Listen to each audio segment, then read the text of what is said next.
Hey everyone, so it looks like we're going to be starting a new chapter for Marty Monster, and we are actually moving. And this is my first dog. I've never moved this big, so we're going across the country out to Washington, and we're right now in New Jersey. So never having a dog, flying across country, big changes for us and for him.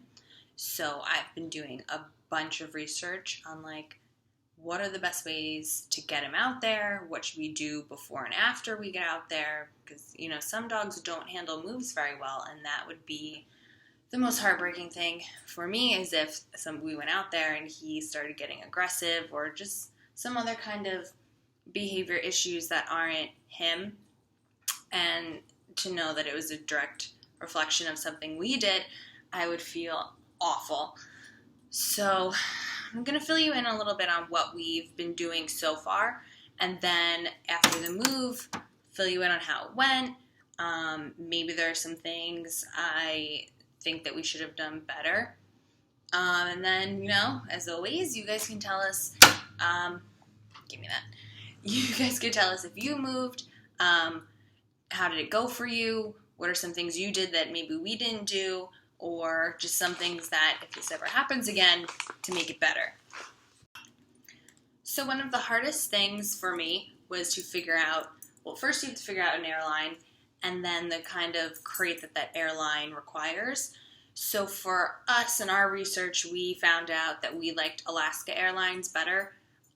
They don't have, and I've been calling them a lot, so they don't have a certain temperature where they won't fly your dog. Unlike other airlines, I saw that under 35 degrees, you need a special note from your vet that they can fly. And then if it's colder than 25 degrees, the dog can't get on.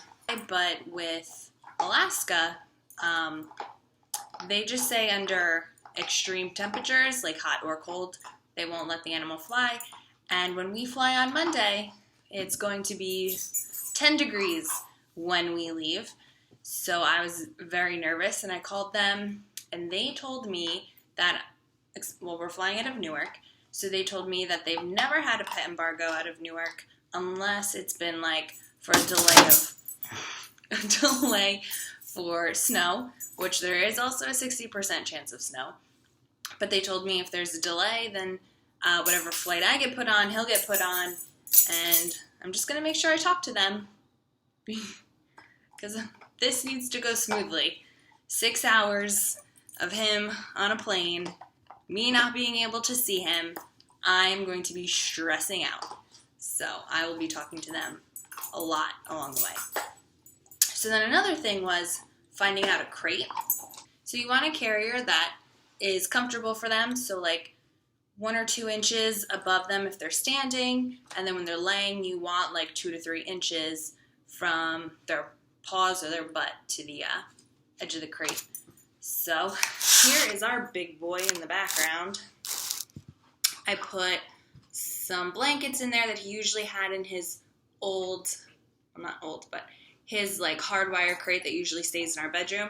This way he has some familiar things in there. My boyfriend also left about a month before us, so I made him wear a shirt for a couple days. I know, I kind of go a little above and beyond, but he wore a shirt for a couple days, like an undershirt, and I put it in this Ziploc so that his scent would not escape, and so that's going to go in Marty's crate when he flies, and, I'm going to wear an undershirt also and throw that in there, just so he knows that not to worry too much and something familiar is with him. He's also going to have some toys that he likes to chew in his crate. Of course, you want to make sure that the toys are nothing that he can choke on. So for Marty, it's going to be his pig hoofs with either peanut butter or the beef in it. Maybe a bully stick. Some things that I know he really enjoys. Chances are he won't even touch them. That's what happens when we leave, and he just kind of leaves it there until we get home, and then he eats it. But at least it's there. It's something familiar. It'll make me feel better knowing that he's surrounded by a lot of familiar things. So we're just trying to make it as comfortable as possible for him. So some other things about his crate, but you want to make sure that they're acclimated to it. So I haven't done this nearly enough. I should have started way before. So we had his crate for about 2 months, and I would throw treats in it. So like right before I would let him out of his crate in the morning, he would go and find treats in his airline crate. So I just kind of wanted to make a positive association. So we kept the airline crate in the living room, and he had his hardwire crate in the bedroom. So I didn't start really leaving him in there until a week or so ago. It was kind of only just like I would sit right outside the crate before, and I would just close the door while he had some treats in there, and then started off, like as soon as he realized that the door was closed, I'd let him out.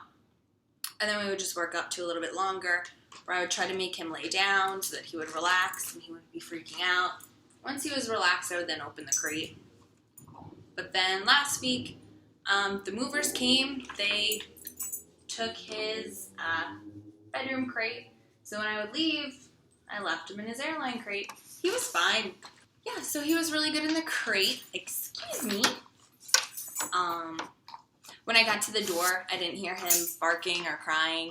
When I opened the door, I saw his head pop up, which showed me that he was laying down.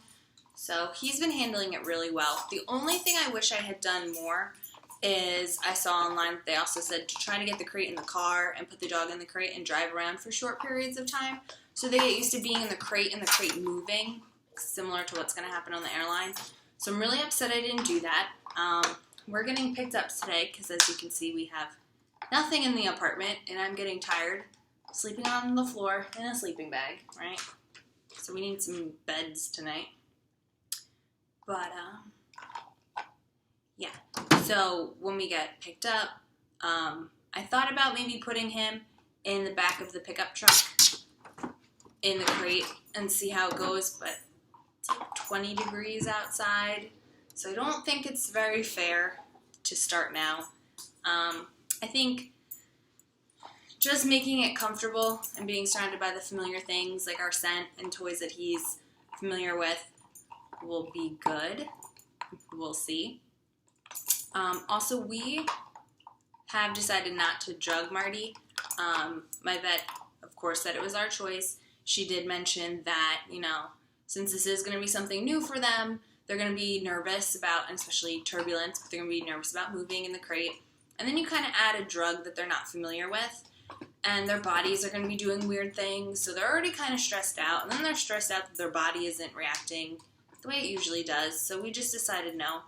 But also, Marty does tend to get a little car sick, so he will be on a half a pill of Dramamine, because we found out that works for him. So he will be a little more relaxed, and I just hope that that is enough. So, I also bought this kit online. I got it from Amazon, and I'll post the link. So it's just different things that will make the crate a little bit safer, and some airlines require it. Not everything in here is completely necessary. The airlines are supposed to give you some of it. So I have this is like an extra food bag in case we get delayed or something. You can attach it to the crate. It's neat because it's a Ziploc, and then it has a little hole at the bottom for you to attach it. We have a wee-wee pad because accidents happen. He's going to be on there for 6 hours. The time it takes for him to get off the plane and us to get to him. We have to check him in 1 to 2 hours early for our flight. So it's going to be a while until he can pee again. Nylon bones hurt. We have 2 spill-proof bowls that attach to the crate door. So we'll see how those work. Obviously, one's for water, one's for food. A sticker identification card. Marty, donate the bowls. Marty. Thank you. Live animal stickers. I think these will be given at the airport, but you can never be too sure. You don't want them to run out. Zip ties. These are super important.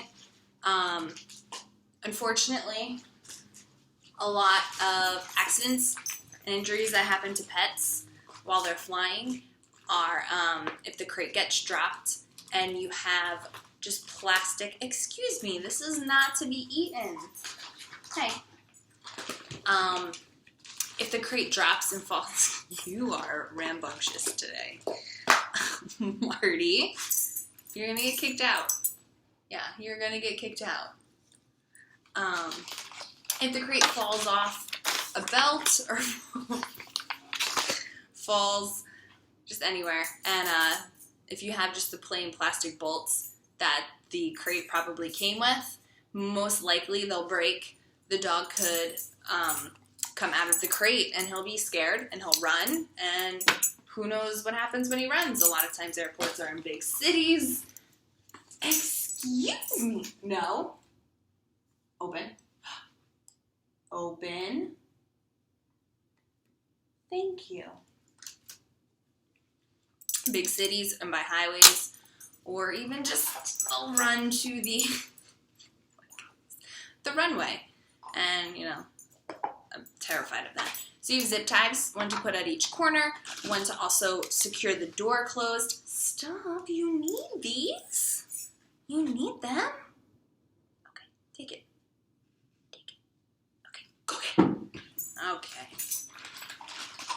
Speaking of the plastic bolts, it has metal ones, and then just more identification cards and like twist ties to secure some of the ID cards, and then the extra like food bag, things like that. So, we'll see how it goes. We'll fill you in on when we get there. Wish us luck. If you're going through the same thing, I wish you luck.